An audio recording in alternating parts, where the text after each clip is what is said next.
আজ বরমশাইকে নিয়ে আর পক্ষীরাজ চেপে চলে গেলাম বারুইপুর শপিং করতে। আমি আর মেয়ে সোনারপুর ব্রিজের কাছে ওয়েট করেছিলাম, কারণ মেয়ের রেকর্ডিং ছিল। তোমরা তো আগের ভিডিও নিশ্চয়ই দেখেছো। তো তার জন্য আর তোমাদের দাদা ভাইয়েরও অফিস ছুটি ছিল, সেই কারণে একসাথে সোনারপুর মিট করে চলে আসলাম বারুইপুর। কারণ বারুইপুর এইখানে আমার মেয়ের শপিং করতে বেশ কমফোর্টেবল মনে হয়। নেক্সট জামা কাপড়ের দোকানে আগে না ঢুকে আমরা চলে গেলাম রেস্টুরেন্টে, কারণ প্রচণ্ড খিদে পেয়েছিল। আর রেকর্ডিংয়ের জন্য সকাল থেকে আমি তেমনভাবে কিছু খেতে পারিনি, তাড়াহুড়ো করে রেডি হয়ে বেরিয়ে পড়েছিলাম মেয়েকে নিয়ে। আর আগের দিন রাত্রেও আমি কিছু খাইনি শরীরটা খারাপের জন্য। তো ভাবলাম এবার এসে যদি আমি কিছু না খাই তাহলে আমি কোনোভাবেই শপিং করতে পারবো না, এনার্জি লেস হয়ে যাবে এবং শরীর যেন মানে ঝিমিয়ে পড়বে। আর কেনাকাটি তো দূরের কথা, মানে অসুস্থ হয়ে লাস্টে ফিরতে হবে। তো 2 প্লেট বিরিয়ানি নিয়েছিলাম, একটা চিকেন চাপ নিয়েছিলাম, আমরা 3 জনে মিলে খেয়ে নিলাম। আর লাস্টে সীতাভোগ তোমাদের দাদাভাই এনেছিল। তো খাওয়ার পরে মোটামুটি একটু স্বস্তি লাগলো। তারপরে একটা দোকানে ঢুকলাম যেখানে মেয়ের ড্রেস নেব বলে। তো দেখো মেয়ে একটার পর একটা পরতে থাকবে, মানে ওপর দিয়ে দেখছে আর আমি ভিডিও করছি, তার মধ্যেই আমি চয়েস করছি কোনটা পরবে। তো পিঙ্ক কালারের যেটা ড্রেসটা রয়েছে সেটা একটু গোলুমোলু হলে বেশি ভালো লাগতো, তবে মেয়েকে মানাচ্ছে না। এইরকম একটা কালার ছিল, এটা ইয়েলো কালারের মধ্যে, মানে আলোতে যেন মনে হচ্ছে সুন্দর লাগছে, তবে বাইরে আমার মনে হচ্ছে না অতটা ভালো লাগবে, তবে সুন্দর ড্রেসটা। এদিকে দেখো বন্ধুরা, ইয়েলো কালারের যে ড্রেসটা সেম এরকম হোয়াইট আর রেডের মধ্যে একটা ড্রেস পেয়েছি। তো এরপরে আরও ফ্রক দেখবো। তো মেয়ের তো সব, মানে ওরা তো বাচ্চা জানোই, যা দেখছে সবই পছন্দ হচ্ছে, বলছে এটা নেবো ওটা নেবো। তোমরাই বলো তো কোনটা ওকে বেশি মানাচ্ছে। তো তারপরে আমি বেশ অনেক ড্রেসই দেখলাম এবং বাইরেও দেখছিলাম, দেখতে দেখতে তার মধ্যে দুটো সিলেক্ট করলাম। ওখান থেকে দুটো নিয়েছিলাম, নিয়ে আবার বাইরের দিকে হাঁটতে হাঁটতে দেখছিলাম যে আরও কি পাওয়া যায়, কারণ আজকে শপিং করতে শুধুমাত্র মেয়ের জন্য যাওয়া। কারণ সত্যি কথা বলতে এমন একটা সিচুয়েশান, শপিং করার কোনো ইচ্ছে নেই। তো এই দেখো তোমাদের সাথে কথা বলতে বলতে জেফা ইন্টারন্যাশনাল একটা নতুন করে এই শোরুমটা ওপেন হয়েছে। গণেশ পূজার দিন যত সম্ভব 7 তারিখ ছিল, তো সেই দিন ওপেনিং হয়েছিল। তো এখানে গেছিলাম, আর এখানে অনলাইনেও আমি দেখছিলাম শপিং। তো ওখানেও দেখছিলাম শাড়িগুলো প্রাইস অনেক কম রেঞ্জের মধ্যে, 600-700 থেকে স্টার্ট, তবে অনেক ভালো কোয়ালিটি, তোমরা আসতে পারো। তবে আমি তোমাদের সাথে আগেই শেয়ার করেছিলাম যে আমার জন্য যাইনি, আমার মেয়ের জন্য গেছিলাম, তাই জন্য ওখানে সময় ওয়েস্ট করিনি, ভেতরে যাইনি।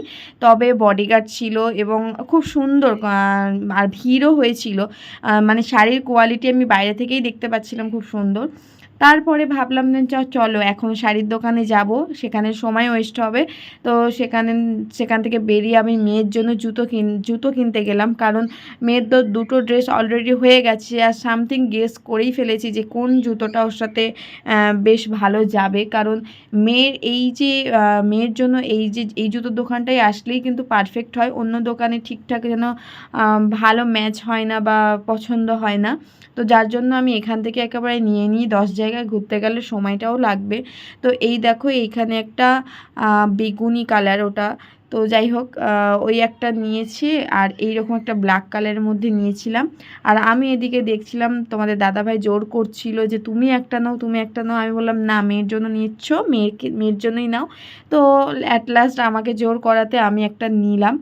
দেখো তোমাদের পছন্দ কোনটা হয়, আমাদের দুপায়ে দুটো পরেই ঘুরছি আর সবাই হাসছে। তবে আমি কনফিউজড কোনটা নেব, দাদা বলছে একটা নাও, আমি ভাবছি আরেকটা নিই। তো এই করতে করতে বিল চলে আসলো, মানে সব কিছু সিলেক্ট করে বিল করিয়ে বেরিয়ে পড়লাম। বেরিয়ে পড়ার পরে শাড়ির দিকে চোখ, জানো তো, তো একটু শাড়ির দিকে চোখ রাখতে হয়, মানে দেখি, কেনার মতন সেই মন এই মুহূর্তে নেই। অন্য বছরের মতন কেন জানি না, হয়তো বয়সের সাথে সাথে মানুষ চেঞ্জ হয়, হয়তো সিচুয়েশনের সাথে সাথে ভালো লাগাগুলো চলে যায়।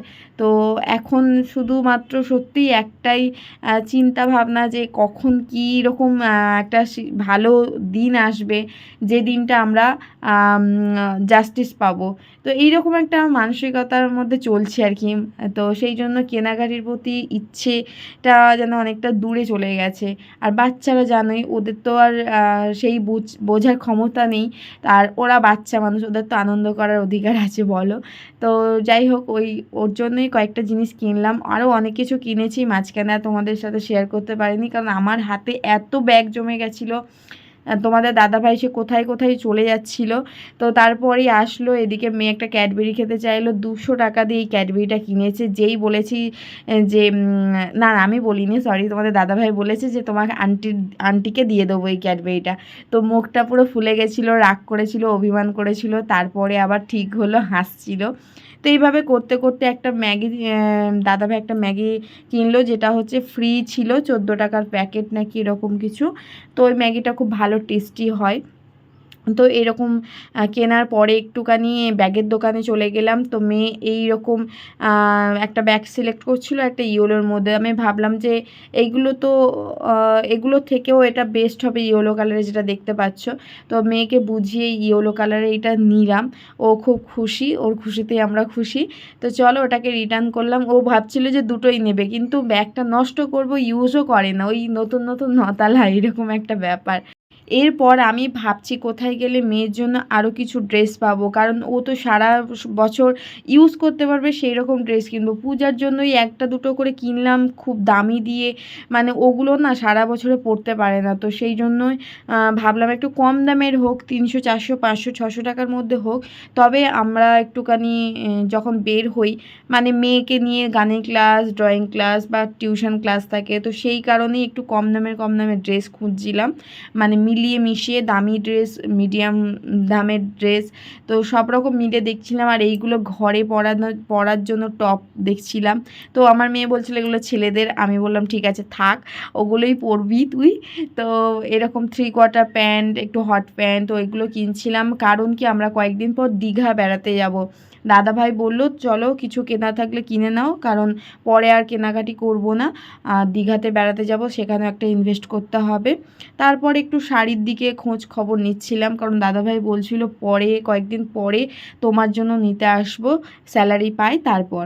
তো ঠিক আছে চলো। আর মেয়ের জন্য আগে কেনাকাটি হলো, কারণ মেয়ে বায়না করছিল যে আমার কবে হবে, আমার কবে হবে। আর ওর জেঠু টাকা দিয়ে গেছে, তার জন্য ওর জেঠু, পিপিয়া, ওর সোনা বাবা, দাদুন সবাই আছে। তো সবাই যখন টাকা দেবে সেই আশায় বসে থাকবে। এবার সবার টাকা একসাথে হতে গেলে মানে অনেক পুজোর কাছাকাছি চলে যাবে, যার জন্য ওর বাবার থেকে নিয়ে দিচ্ছে। সবাই যখন টাকা দেবে ওর বাবা নিয়ে নেবে, এরকম আমাদের বাড়ির মধ্যে হয়। তো জেঠু টাকাটা দিয়েছে, বাদ বাকি টাকা এখনও কেউ দেয়নি, কারণ সবার বোনাস পাবে, সব দেরি আছে, সব বিশ্বকর্মা পূজার পরে পায়। তো সেই কারণে। আর তোমাদের দাদাভাই থেকেই কিনে দিল। আর আমি এদিকে শাড়িটার একটু সিলেক্ট করছিলাম, মানে সিলেক্ট করছি বলতে ভুল কথা, দেখছিলাম প্রাইসগুলো। আমার এটা স্বভাব আছে জানো তো, হয়তো কিনবো না কিন্তু একটু দেখবো, আর বেশি লোককে খাটাবো না, আমি জাস্ট ওপর দিয়ে দেখছি কোয়ালিটিগুলো কেমন হয়। কারণ আমি এক জায়গায় কেনাকাটি করা, শপিং করা পছন্দ করি না।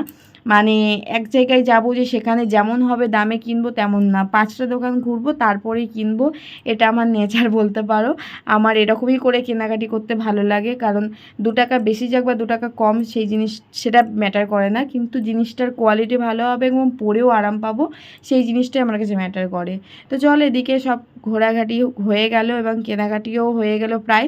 তো সবটাই তোমাদের সাথে শেয়ার করব বাড়ি গিয়ে। তো সেটাও তোমরা একটা ব্লগের মাধ্যমে দেখতে পাবে, ব্লগ বা লাইভ যেভাবেই করি না কেন তোমাদের সাথে সবটাই শেয়ার করব। তো বন্ধুরা তোমরা যদি চাও কম প্রাইসের মধ্যে এবং ভালো কোয়ালিটি, তাহলে দেরি কেন, রেল গেট ক্রস করে 5 মিনিট হেঁটে আসবে, ঠিক মহানামের অপোজিটে যে রাস্তা আছে ডান দিকের গলি, ওর মধ্যে ঢুকবে, ওখানে অনেক প্রাইস কম পাবে, ছোট ছোট দোকান কিন্তু ভালো ভালো জিনিস পাবে।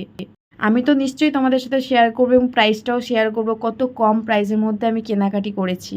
যারা জেফার ইন্টারন্যাশনাল শাড়ি কিনতে চাও তারা চলে আসতে পারো, এখানে অনেক সুন্দর সুন্দর শাড়ি আছে। আমি নেক্সট টাইম আসবো এরকম একটা প্ল্যান করেছি। তো চলো আজকে ব্লগটা এখানেই এন্ড করলাম, টাটা, সবাই ভালো থেকো।